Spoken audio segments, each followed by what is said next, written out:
की जो कोणी तोडफोड करेल त्यांच्यावर आम्ही कारवाई करू. मग त्यांच्या पोलिसांनीच तोडफोड केलेली आहे.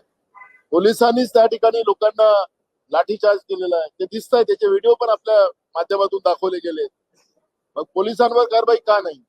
तिथल्या जिल्हाधिकाऱ्यावर कारवाई का नाही? पण यांना जनतेची भीती राहिली असती तर यांनी परभणीमध्ये बेकसूर लोकांवर अमानुष लाठीचार्ज केला नसता. ज्या पद्धतीनं कोम्बिंग ऑपरेशन केलं गेलं, मुख्यमंत्री काल पत्रकार परिषदेमध्ये सांगत होते, मी ऐकत होतो की जो कोणी तोडफोड करेल त्यांच्यावर आम्ही कारवाई करू.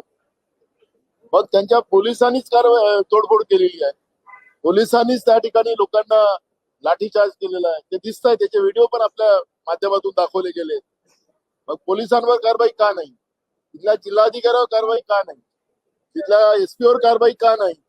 हे प्रश्न या ठिकाणी निर्माण होतील. जे सामान्य माणसासाठी कायदे आहेत ते मोठ्या अधिकाऱ्यांसाठी कायदे आहेत. आणि मला असं वाटतं की दलितांवर ज्या पद्धतीनं परभणीमध्ये ज्या पद्धतीचा अत्याचार करण्याचं काम या सरकारने केलेलं आहे, हे जाणून बुजून केलं गेलेलं आहे. सरकारचाही दोष तेवढाच आहे.